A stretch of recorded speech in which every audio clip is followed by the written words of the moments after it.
Welcome, everyone. Welcome to this interview with Ashanti Branch, what I've called the making of a purpose-driven leader. I've been tracking Ashanti for a while, and we're both affiliated with the Mankind Project, which does work with men who are committed to living their mission, being emotionally honest, and living in a brotherhood. Actually, really supporting each other. And there are many MKP men who have really taken the purpose or mission aspect to the next level.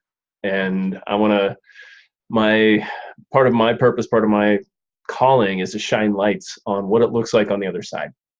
What it looks like when you've said, I'm going there, I'm throwing my hat over the wall. And that's why I was like, well, we got to talk to Ashanti, because Ashanti's done so much amazing work. And I actually don't have his bio, but I'll share some things in my head, and then I'll have Ashanti fill in the blanks. But he's a fellow at Saybrook University. Is that right? Yeah. And he's the executive director of the Everforward Club, which does remarkable programs for boys and young men in having them kind of distinguish what's been put on them and who they how they show up in different ways. We use the term masks a lot. And his project, the 100,000 Mask Project, has people create masks of their front-facing persona, and gives them the opportunity to step aside and say what's actually real for them, what's the truth. It doesn't take a genius to know that we do have a problem with boys and young men. Where a lot of us live from the neck up. We're cut off from our emotions. We're cut off from other men. And we have a very perverse relationship with sex and violence. And Ashanti's work goes right into the heart of that, providing mentorship, leadership, and holding the space for people just to be completely and totally transparent and real. So there's so much more I could share about Ashanti, but I'll stop there. Just say welcome, Ashanti, and please feel free to fill in any blanks, things I've missed. Yeah, no, thank you. Man, I think the first question may help dig into the roots of where it all came from, but it all sounds great, and thank you. I think one of the things we do with as Everforward, we have 3 programs. So we have the Everforward Club, and then we have that's for young men, middle school and high school. Then we have Everforward Professional Development. That's for teachers, parents, social workers, community workers, sometimes some corporate clients as well. And then we have Everforward Experiences, and that's all over the world. That's everyone. That is where the 100,000 Mask Challenge fits as how do we create experiences for people all over the world around this work. So the Everforward Club is one of the programs of the organization as well. Mm-hmm. Yeah, but I imagine we're going to jump right into that. So I look forward to that. We are. And for everyone who's watching, as you have questions, feel free to drop them into the chat box. We're going to leave plenty of time for your questions. But Ashanti kind of dove into the first one, about the work that he does with Everforward. But what I'm really curious about is, why is the Everforward Club personal to you? And meaning, what was it about your story, your path, your hero's journey that said, I need to create this? And how did you come to that moment where you said, it's happening now? Well, that's I'm trying to think how to do the abridged version of the story, because I never planned on running a nonprofit. I never planned on being an executive director. I think one of my talks, I call it the accidental executive director, because that was never the plan. So I grew up in Oakland, California, with a single mother. We were poor for a lot of my life, and I realized that early on that there was some rules I had to play by, and if I wanted to survive Oakland, California. There are rules around, here's what it means to be a man, here's what you can do, here's the things you can't do, and if you step anywhere outside or inside those boundaries, there's consequences. If you decide to be too nice and too friendly and too kind, then they're like, what's wrong with you, right? And if you try and be too out of control and over the top, then in other environments you don't survive so well. So some things work good for school, some things work good for the streets and the playground. So I had to learn this balance. And so I wanted to, when I finally got my act together in middle school, it was a teacher who kind of saved my life. She gave me detention one day. She was talking a bunch of talk to me. We were talking about a half an hour. I only heard one sentence of her whole talk. And the sentence I heard was, life doesn't give you what you want. Life gives you what you get, and you have to make the most out of it. And I don't know if it was that day or the next day or a week later that my focus changed, because up until then, no one really gave me permission to be sad about my father. Like, my father died before I was born. Like, I was raised by a single mother, not be by plan. My father, 3 months before I was born, he died. And so I showed up in the middle of a mess, and no one asked me my opinion about it. And so I got to middle school thinking I'm trying to survive middle school, as we all have to survive middle school at some point. And I wasn't doing a good job. I was going on the wrong road. And so this teacher, when she finally that day gave me permission, that my sadness I had permission.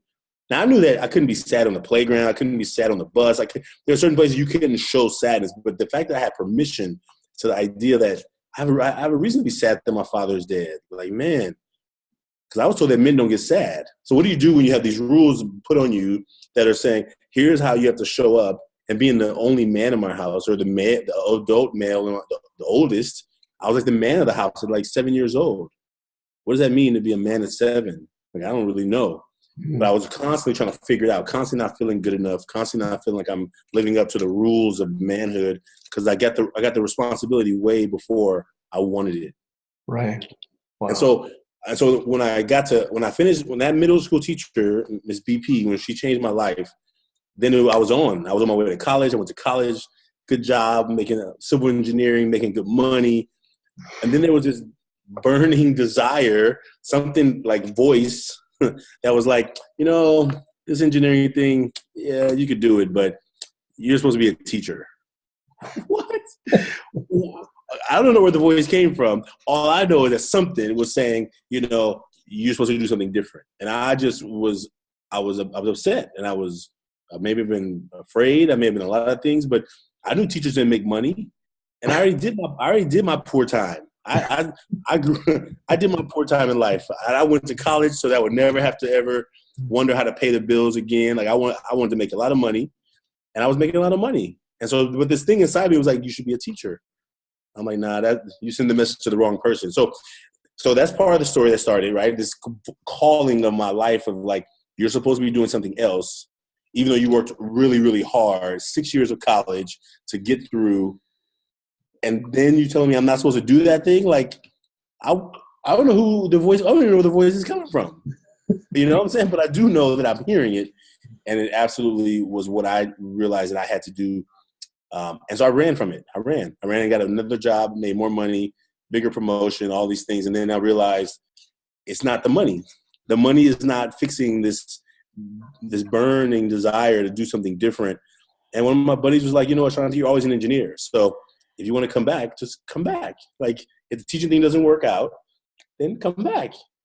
And I was like, yeah, you're right. I got the degree. And so that was like another moment of permission. I was like, okay, I can go test this thing out. I got the safety of knowing that I can come back and get a job as an engineer anytime. But my heart right now is calling me to do this thing. So I went to school, got a credential, my master's in education, first year teaching, I'm failing. Like, first year teaching. I was following the money, making good money. Like, perfect. Now I'm not making money, and I'm a failure. Like, there's a problem here. Okay. So it's like, I follow what I think I'm supposed to be doing in my life. And now I feel like a total failure financially and successfully. Oh my, like, I just knew that something was wrong. And I was like, okay. And so these young men who were in my class, they were smart. I mean, I'm like, you're smart. Why are you failing my class? So Everforward started out of me really inviting a group of young men to my retirement party. And because I was going to quit. And so I said, well, look, I'll buy them lunch. I'm going to tell them and invite them to this meeting. And we met. And I said, look, for the rest of this year, I'll buy you lunch once a week. Exchange for lunch, teach me how to be a better teacher. Like, tell me what I'm doing wrong. Like, help me figure this out. Like, if it's fixable, I'll fix it. Like, I think I'm smart. I'm here every day. I'm on time. I'm prepared. I want to do this work, and I'm not doing a good job. And you're smart, and you're failing my class, and I don't understand what I'm missing. And what I learned from them is that smart's not cool. That I don't want to be no nerd, no geek, no teacher's pet. So they had this idea that what smart looked like and what smart meant to them, and in that community, it wasn't just them. It was the community had the rules around what smart kids looked like. You were not the coolest kid, being the smartest kid, and so therefore they acted in ways that definitely didn't get them highlighted as being the smartest. No one would ever assume they were the smartest because they were totally acting like they couldn't do anything. And that's how Everforward started, through these lunchtime meetings. Yeah. And I didn't know what I was doing. So where I'm at now, 14 years later, still running Everforward, right? I sometimes still don't think I know what I'm doing. But I know I'm called right now through the mission, right? The work originally was just this one club at this one school. I'm trying to figure it out. And over the 14 years, it has had ebbs and flows. And I think that things have started to move. I'm clear that I'm on the right track. I think that every once in a while, there's like a little off ramp, and we're trying to figure out how to make it work. And I'm still learning, but I'm clear today than I ever have been that the work is kind of pushing through me, right? And the documentary came out of me just pushing hard to try and do all this work and not knowing. I thought that if you do good work, people will come find you and they'll give you money and let you do more good work, right? I didn't think you had to self-promote yourself, right? I was like, I'm bad at that, period. So the fact that people were like, no, you have to like tell people about what you're doing. I'm like, can't they just come and see? Like, there are rules of like what you're supposed to do as an executive director that I didn't sign up to be an executive director. I went to become a teacher, and then I became an educator, and then I became a mentor.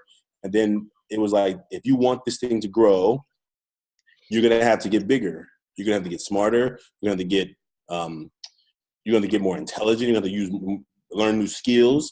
And so right now, in my role as executive director, I'm on a daily basis, I sometimes feel that I don't have all the skills to do the executive director role. Because I didn't get into this to become an executive director.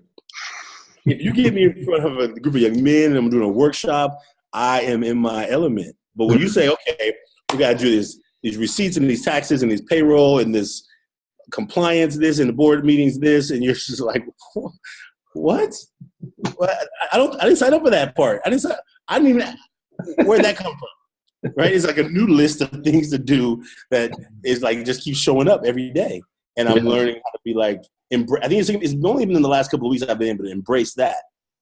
And I may be jumping onto other things, but I'm just, that's how it happened. It still sometimes baffles me how the evolution of it came about, but I'm clear that I'm in the right place right now. Yeah. I want to reflect back a couple things I heard there, because I think it's powerful for really any purpose journey. But first, it seems like there's a couple of key themes in your path, like around permission, permission to have emotions, permission to be smart. And you actually you asked permission with this first batch of boys. You said, hey, it was like almost like a humbling moment. Like, there's something I need here, and you have it, and can buy you lunch to get it. But first, just by a show of hands, and if for those of you who aren't on video, I encourage you to turn on your video. I'd love to see your faces, especially you, Gabby. I haven't seen your face in many years, and welcome, Randy, as well.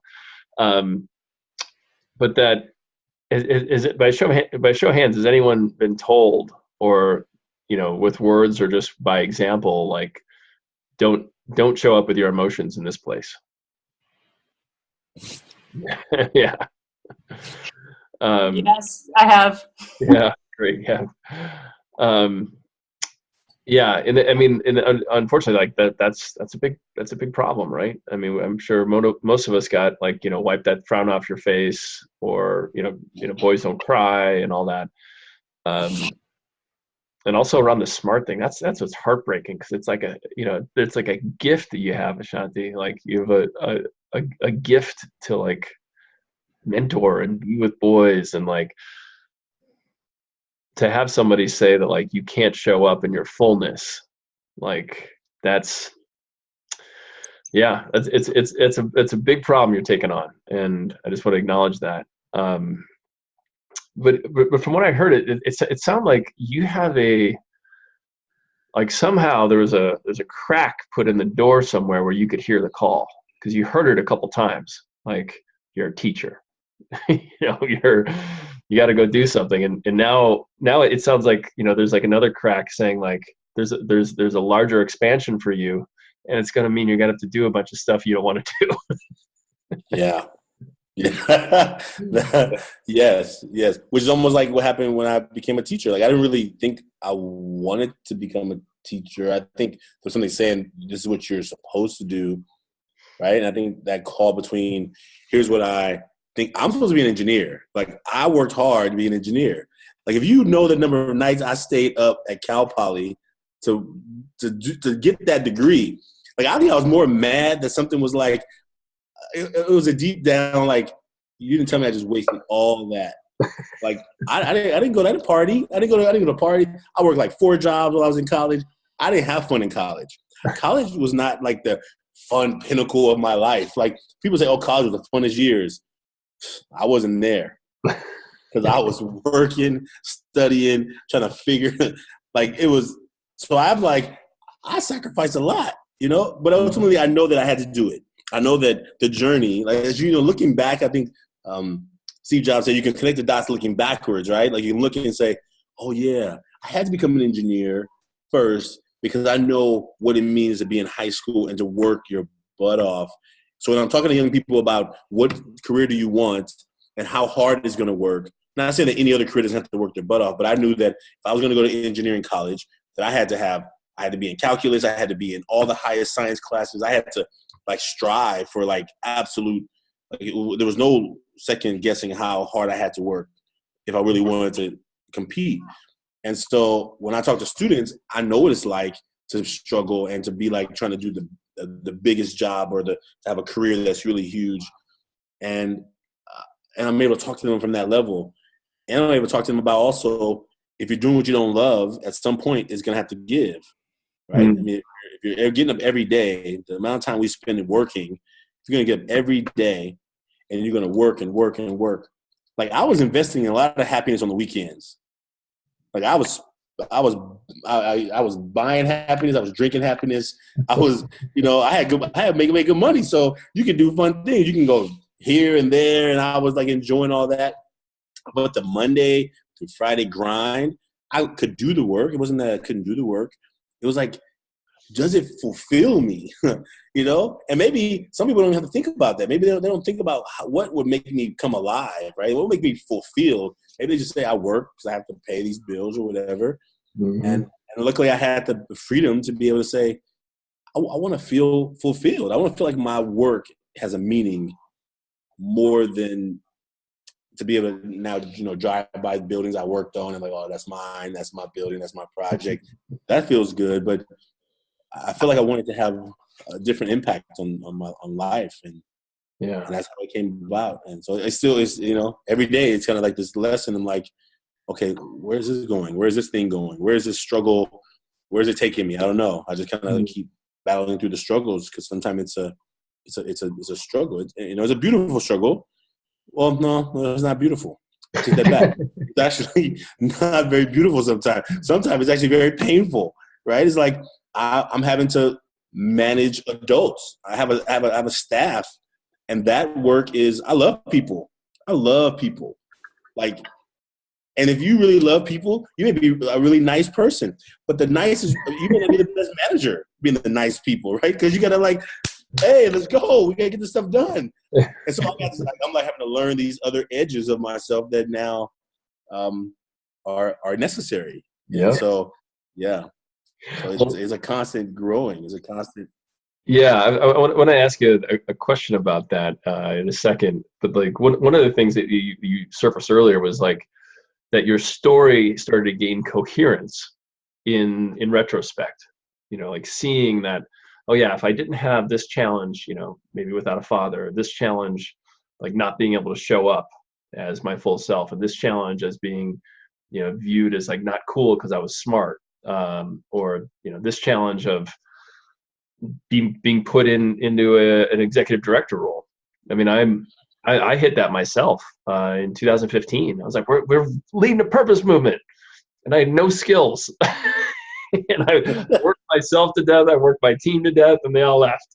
I'm like, oh, I got to skill up. So I ended up doing a bunch of leadership work at Landmark. But that, yeah, I think you know what you're you know beautifully demonstrating is that like when you hear that call, it moves you. It just the natural kind of vector, the longing moves you into the unfamiliar territory where you literally cannot live your mission or your purpose unless you change.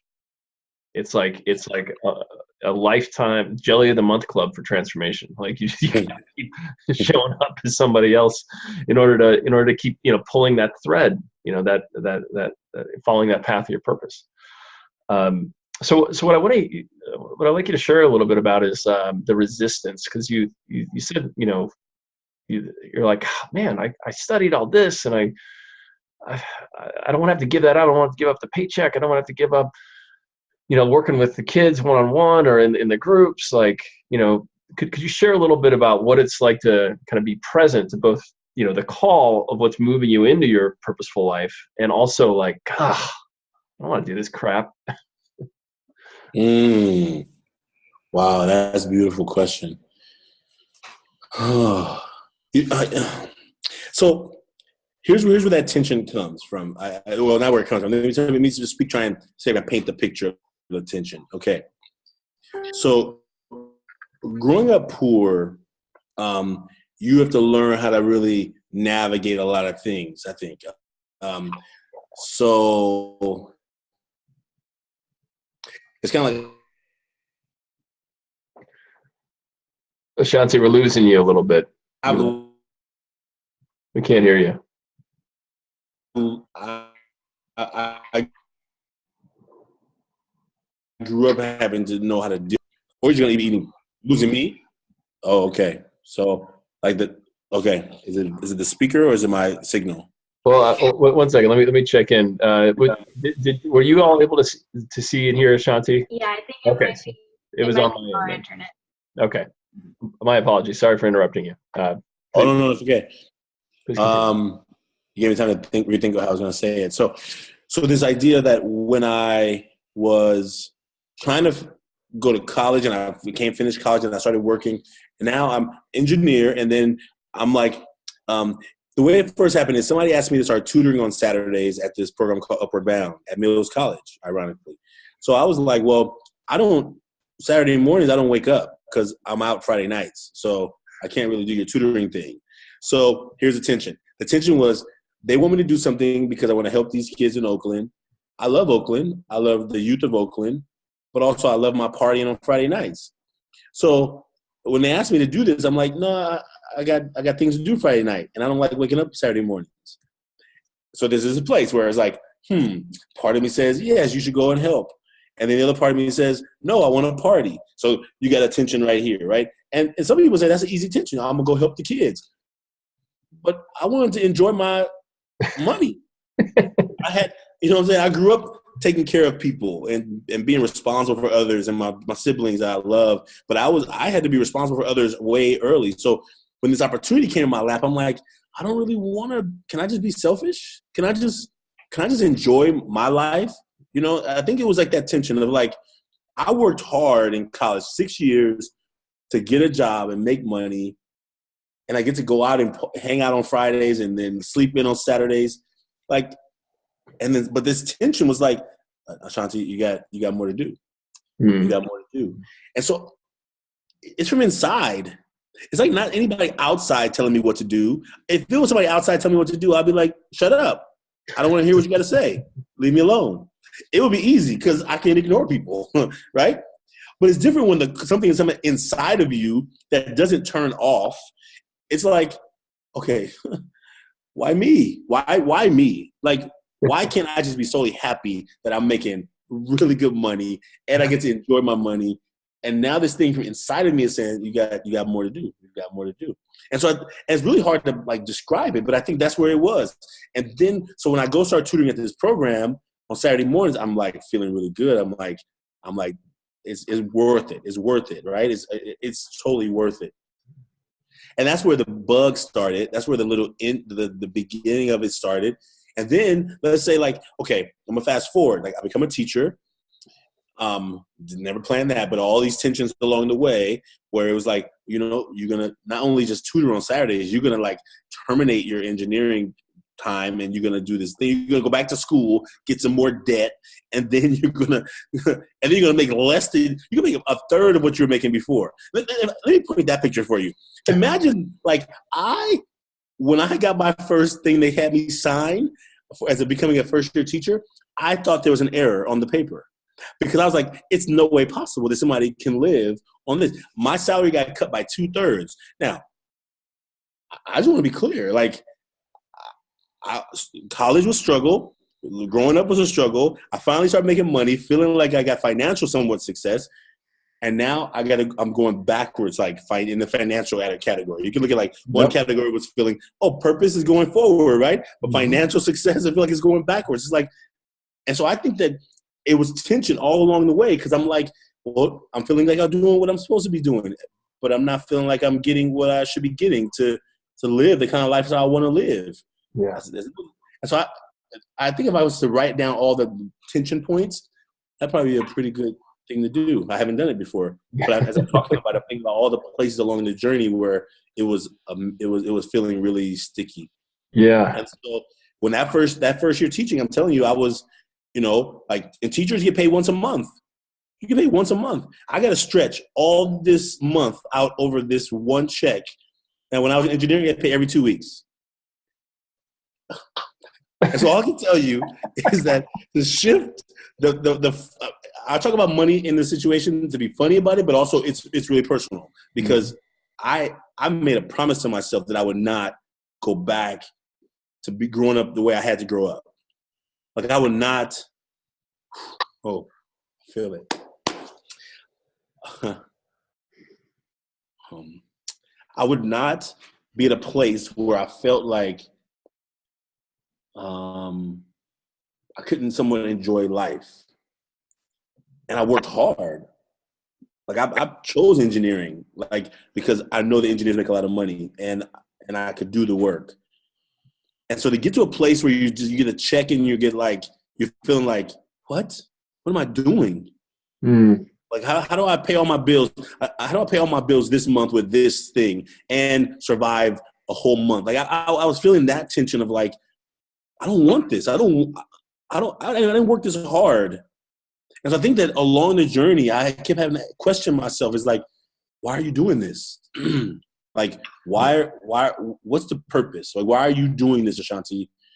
And I think that I kept coming back to, I'm just following what feels like the right next step.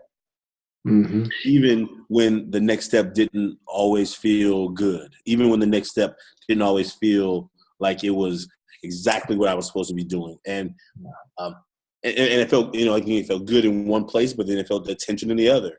And so, Ashanti, I want to ask you a question about that because I think what I'm hearing is actually kind of like the personal struggle that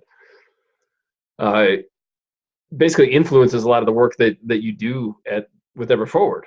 I mean, like, you're giving young boys and men an opportunity to kind of deal with that duality of like, you know, what you're supposed to do versus like what's real, what's true for you. And I'm wondering if you would maybe share a little bit about some of the work that you do with the boys and the young men, so we can get a sense of like how this personal journey is actually manifested in the value that you provide for these boys and young men. Yeah. So, you know, Everforward, when it first started, it was really about providing a space for young men to come together and talk about what was going on in their life in a healthy way, and to let them know that whatever you were feeling about whatever was happening, that it was okay to feel that. Like, it was okay to feel sad, it was okay to feel fear, it was okay to feel maybe some shame. It was okay to feel these things because it's human to feel. And I think what I had to help them do is recognize that whatever you're feeling, you're not the only one who probably is feeling that. But because we've been told that we can't feel it, we can't show it, then we all just walk around lying to each other. And so how do you get a space safe enough where in this room, whatever's going on, we're not here to fix you. If you want help, you can ask for help, but we're not here to fix you. We're here to give you space to let some of the steam out. And so what happens is young men come and we do check-ins. A check-in is always the first thing we do. Like, how are you doing today? On a scale from 1 to 10. And knowing that if I'm in this space, I can tell people how I'm doing. And maybe I don't feel like it. So they know how to use the number system to make it work, right? If you're going to check in, if you come in at a 7 or higher, we're moving on. We're going to keep going. They know if they come in lower than a 7, that means we're coming back to them to check in what's going on. So it's a way for them to self-select whether or not they want people to check in with them. Some weeks they don't want it. Some weeks they're like, I'm a 2. And therefore, that's their symbol to everyone. I need to check in. I need somebody to check in with me, right? And it's a way for them to do that in a way where it's not like, I need help, right? Which is, I think, hard for some of our young men. But I think that once they know that that's the fail-safe, when I walk in the room, I get to say, I'm a 1. I'm feeling horrible. And then we can all help each other in a way like that, right? And so some days I come in, I'm not a 10, and I tell them I'm like a 5 right now, right? And then when we come back around at the end of the circle, they check back in with me, like, what do you need? How can we help you? And sometimes it's just an opportunity to vent. Maybe you just need to vent. Maybe you just need to get some stuff off your chest. Maybe you had a rough morning, rough day, and that allows them to do it without feeling like I need help, right? Like, it's like a way to do it in a very, I think, a safe way, right? And so that's how it works. And so every week, it's just a space. And some weeks, I tell you, some weeks it's for you, and some weeks it's your week to support others. Some week you need the circle, and some week the circle needs you. And that's how we really help them to build into that when they can learn to support each other. Would you share a little bit about the masks that you create? Because I think that's really powerful too. Like a good way. So the campaign is called the 100,000 Mask Challenge. I have some with me, so I wanted to think about them. And when the documentary came out, The Mask You Live In, we had they told me they wanted to come see me work with the high school group. And I said, well, the group that you're talking about, they don't really check in, Like, they kind of lie to each other. They're like, well, what do you mean? I'm like, well, we check in, let's get from 1 to 10. And they say, well, they all say they're 10s. But I'm the dean, right? So I know they're not all 10s. So, but in a circle, my job is to hold space. My job is not to tell their business to each other. My job is to, if they want to say they're a 10, you're a 10. But I'm like, you got 5 referrals today. How are you a 10? But as a person, as a mentor, as a person who's holding the space, I just let it be. And so what I realized was that when they wanted to come film, I was going to have a bunch of young men saying they're all 10s. Therefore, what do you need a circle for if you're all 10s and everything's great and everything's fine, which is okay. Still have a support group. And I said, we got to get to the real heart of it. And so basically, I was like, how can I have them talk about it without talking about it? Because I've been with them several months, and they never talk about it. Like, I was just one-on-one in my office. I hit them with some hard questions. We get down to the roots of some of the stuff.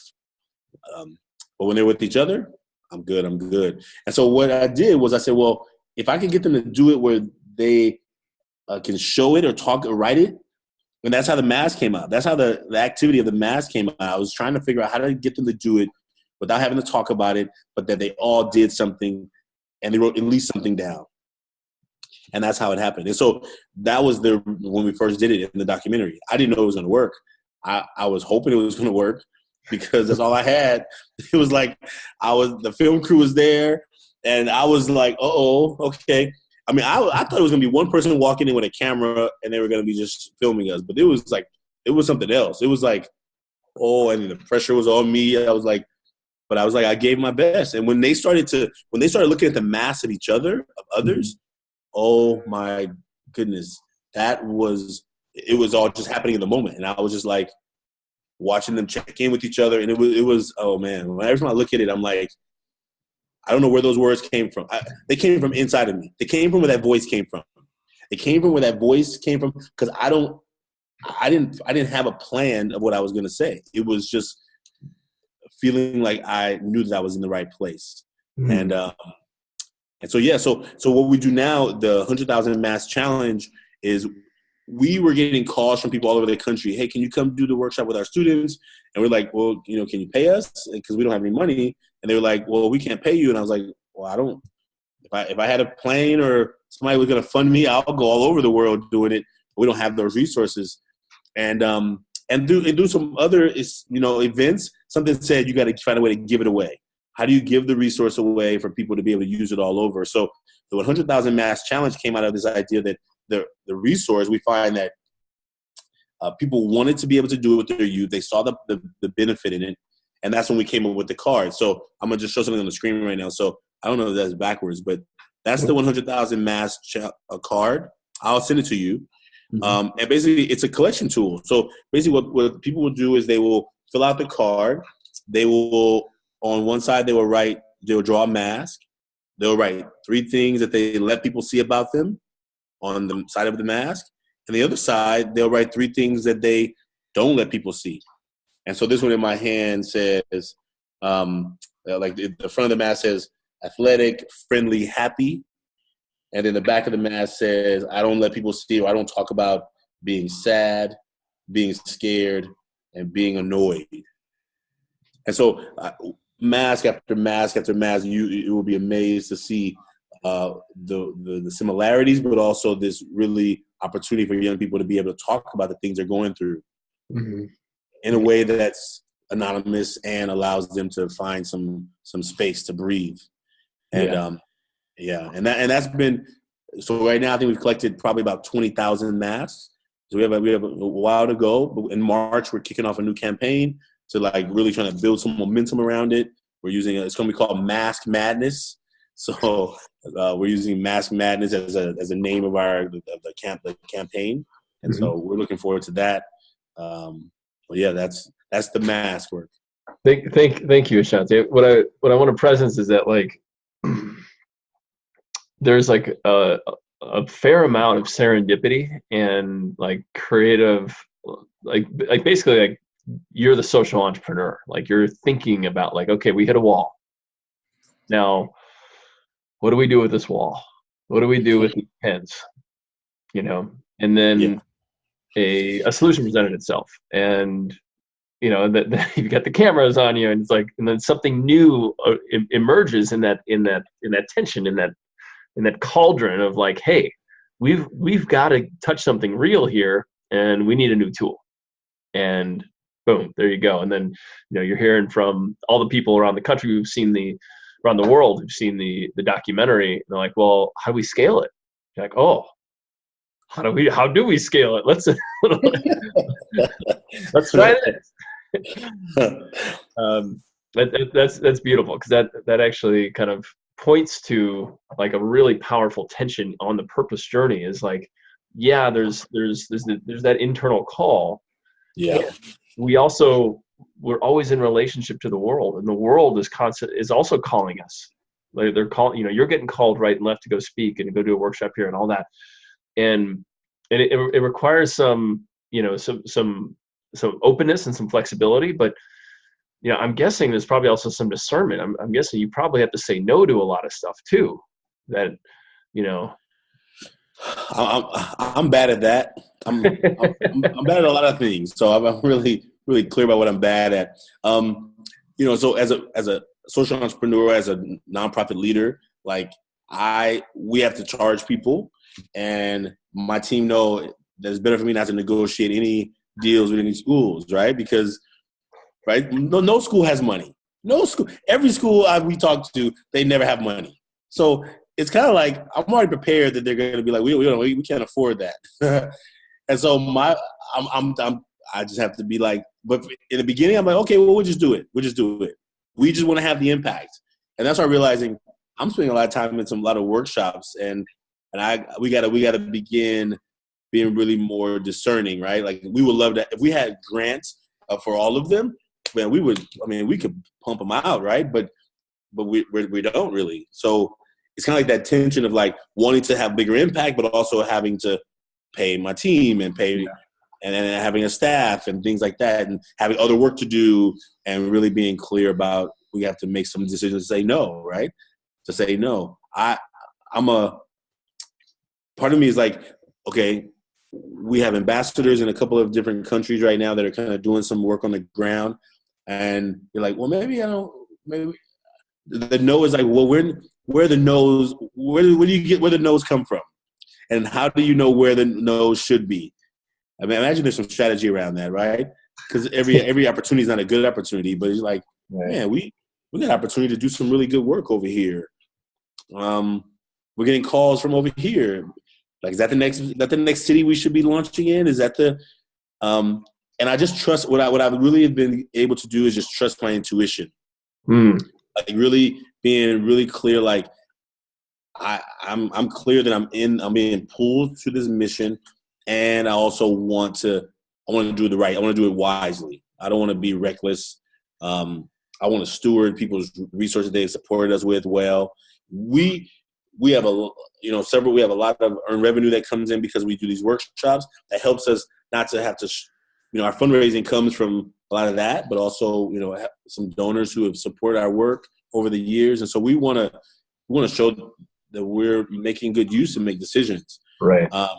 And so those are just like things that just you're having to learn on the ground. You're learning while it's happening, and I follow really a piece of like this intuition. It says, look, this next thing that we're going to do, this ambassador program, feels right. It feels right that if a young person says, I want to get involved, that they can think of the things they want to do in their community.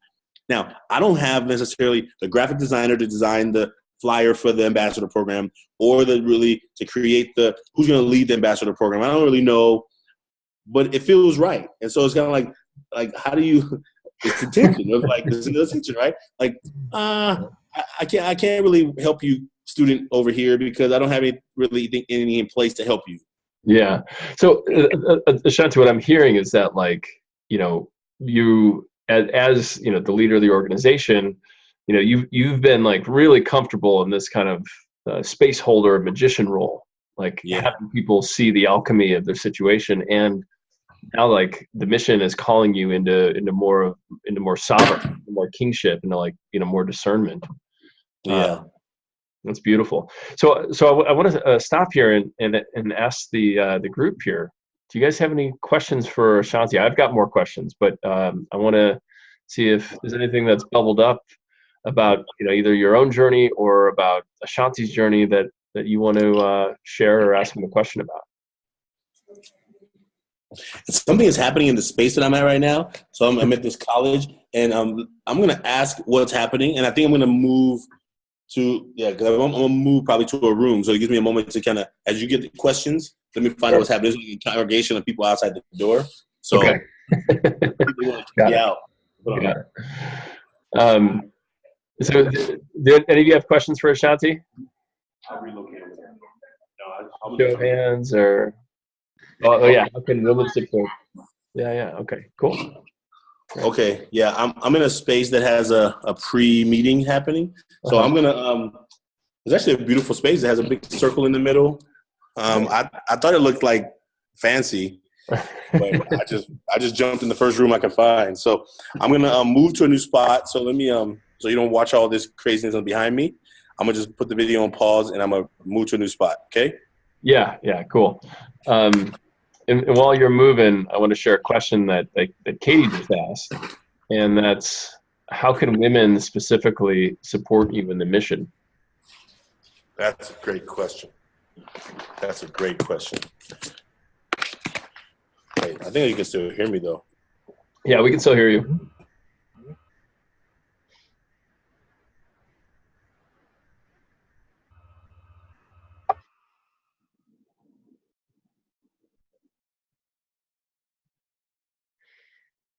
Just be patient. He'll be on in a second.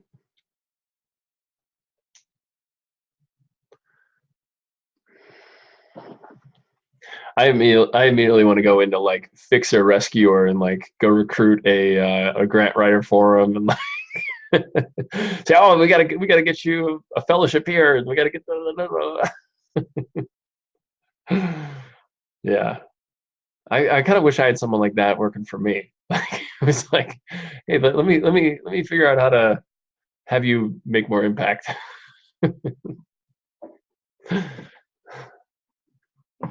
I'm in a new space Okay. with better light, Wow. Nice. but the challenge is that I don't know how the microphone's going to work. So I'm Wow. trying. We'll make it work. We'll make it work. We only have a few more minutes here. So, Okay. um, Sorry, folks. Sorry about that. so yeah, Ashanti, how can women support you in the mission? That's a great question. I think all along I've had women teachers at my schools who have been supportive. One of the ways that they can support us directly is to that's but they can support us because they know some of the needs that we need to help with our young men around the things that they're challenged with. Like I think the more we have women who help us understand the narratives that cause them not to feel safe, not to feel like they can move around the world and on their own 2 feet and not have to feel like they always have to have an extra level of protection around them because of what men are doing. I think those narratives are important for us, like young men. We use some articles that we get in papers and things like that to, let our young men read them and talk about them and use them as discussion points. But I think it really helps us to have the voices. And so I think, us directly, we have a lot of women who help us with volunteering and supporting our program and who recognize the need. The more that we can do this work while our young men and boys are younger, the less we hope, the less that women in the future have to feel like they can't be safe. Mm-hmm. My first sibling was a sister, so I was hyper protective of her, like probably unhealthily protective of her. Definitely her friends would say I was unhealthy because, I was really protective. And I told her, okay, these are the kind of guys you stay away from, right? Because I knew them and I knew the kind of stuff they say. I knew the kind of things they were doing. And I protected her around that. And so I think for us, women are such important, they're life givers. I mean, we can't do anything without them. And so as an organization, we are learning ways that we can have them involved. We plan that by 2020, we will have our young women's program back. So we need to find some women in the community who are passionate about young women's development as well. And so that we can have those, because when we, at the point where we did have a young men's circle and a women's circle, and they would come together like once a month to do just like joint meetings, those are some of the most powerful meetings. Because to have a young woman be able to tell you something that's safe and not worry about you flashing back at them because they're trying to really tell you how they felt about something that you said or did or the way that you acted around something, to know that you can do that in safety, I think it's so powerful. And we just haven't had it because we don't have a woman on our team who is helping to build that curriculum for the young women. So we there's no shortage of where areas that they could help. I think that we're still learning. And so, that's the best answer I can give you right now. Yeah, this brings up something I think that might be really rich here is like, we have a national conversation happening around Me Too. I have, and I think as you shared around like being able to witness the other gender being fully self-expressed could be really healing. So there might be an opportunity there around, this kind of, the safe container of, the men's only, women's only work, but also like these shared spaces that where there can be healing and connection. I think one thing you're saying around that is really important, but also what we need for our young men who are trying to want to be good men, right? Mm-hmm. What we need is them to be able to hear messages that are that help them to navigate the ideas and the nuances of relationships, right? Sometimes no one taught me how to have a relationship, right? No one taught me how to be a good person in a relationship. Like, I just learned things that I've learned from people picking up on the side, watching movies, TV. Like, I think you try the things that you see people working for other people, even if you know it's a movie and it's fake, right? Like, where else do you learn it, right? Does somebody tell you, and I think that our young men just need that so badly. And I think what we find is that sometimes the nuances for them, like, are where they get in trouble. They slip in the nuances where it's like, I'm being really flirty, I'm playing around, like this is a conversation we have with some of our young men. Well, she's saying no, but she's laughing, and so it's kind of, she's still teasing me, and then they're like, then they get confused, right? Because the hormones are kicking in, they all this testosterone, they don't. There's like, you say no, but and so we're trying to help them learn. Well, you got to walk away, walk away, and so everything else in their brain and body is saying, go. And messages. So we're trying to help them. I can tell them the final answer: get out, go home, like go home right then. And then, but they don't find the answer so easy. Yeah, they don't find the answer so easy because so I think that I have a lot. I remember being in those moments where you're just like, wait, this is that's a yes, no, I don't know. I get confused, and if we don't help them, like right now, because I think that some of the behaviors our young men have been trying and doing, they think they're being cute. Yeah, and if they're not really clear about the line, I thought, like, sometimes the line is really clear, no, right? Sometimes the line is not so clear, and I think that it's important for us to help them know how to do that in a way that's going to protect them, their own, and protect the young women as well. So it's a lesson. It's a learning lesson. Especially with a lot of things that are happening now, a lot of our young men, we've got young men posting sex stuff on the internet. Like, what are you doing? What are you doing? Now, the issue is that to all their friends, that's cool. To every person they know, except for the adults, it's cool.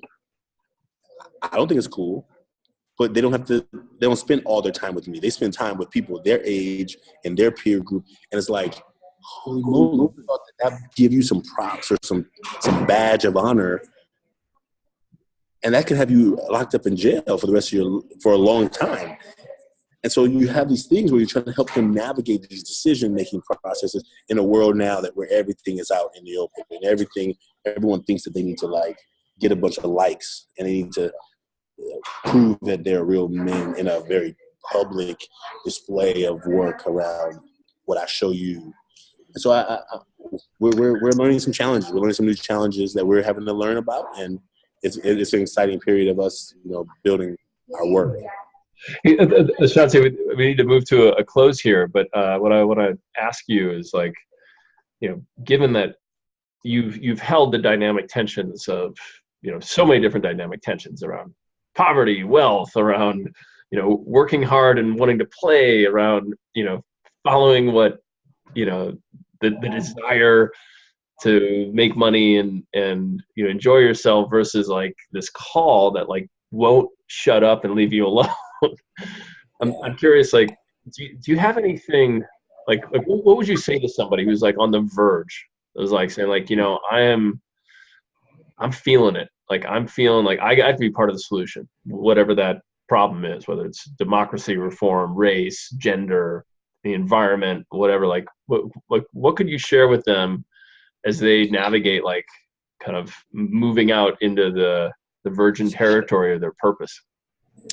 Yeah, that's a great question. I think the first thing that comes to my mind is that I heard this one quote that said, the longest distance most people travel is the 18 inches between their head and their heart. And when those, lots of times we get stuck in our head. And so I think that for adults who are trying to figure that out, even for teenagers who have their parents saying, you got to be a doctor, you got to be a lawyer, you can't be no teacher, artist, whatever. At some point, you have to decide everyone has to decide, am I fully living? Like, am I living? Am I alive? Do I feel like I have come alive? I think Howard Thurman says, his quote, it says, don't ask what the world needs, ask what makes you come alive and go do that. Because what the world needs is more people who have come alive. And so I think that I would actually just let that quote sink in. Like, do you feel like fully alive? And sometimes, you may have a family and may have kids and you have a mortgage and you have things that you have to like keep in the thing that you have to stay in to survive. And so the question is, where can you find the edge and the balance to be able to say, if something else makes you come alive, can you spend some time in the evenings doing some of that? Can you begin tasting what it feels like to do what you feel like you were uniquely put on this earth to do?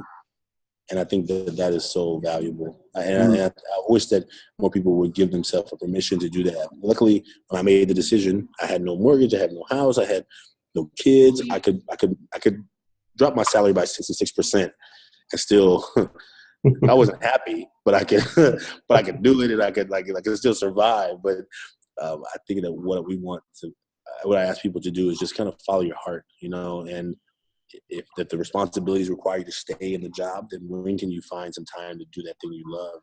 Hopefully that thing you love will pay you, right? That thing you love will find a way where you can edge out the thing that you don't, that's not bringing you any joy, not bringing you any fulfillment, not making you come alive.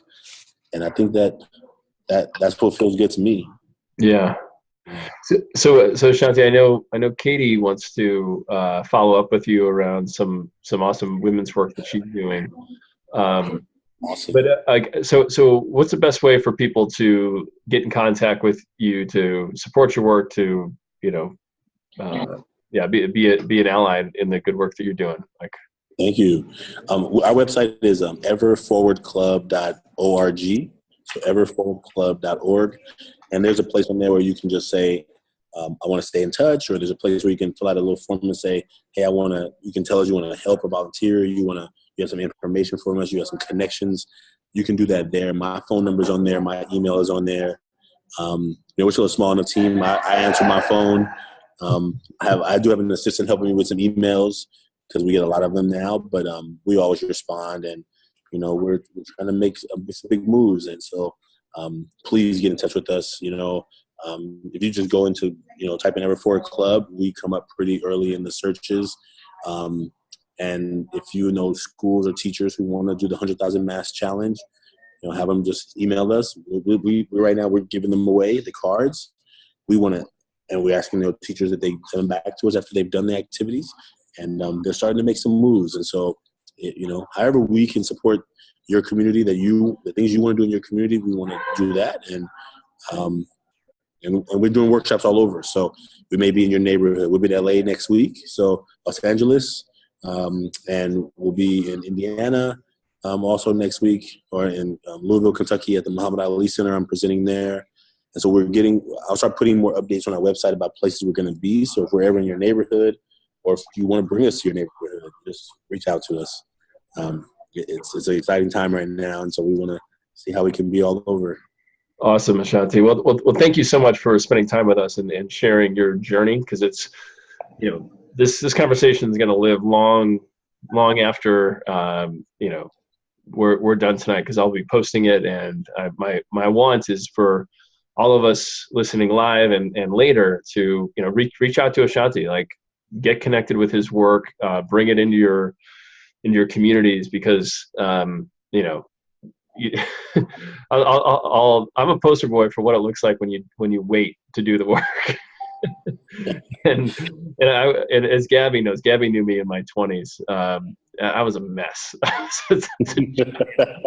Wreck. Not an ally, not an asset to anybody's cause or wellness or fullness. Thank you. Thank you for telling that story in the book. I've been reading the book and so thank you. I've been learning more about you through the paper. So I look forward to also learning about that face to face as well. Absolutely. Well, Ashanti, thank you. And go to everforwardclub.org to stay connected with him. And we'll see you all soon. Looking forward to it. Thank you all for being here. So appreciate it. Bye. Good night. All right. Take care. All right. How do I close this? I think you just hit and meaning.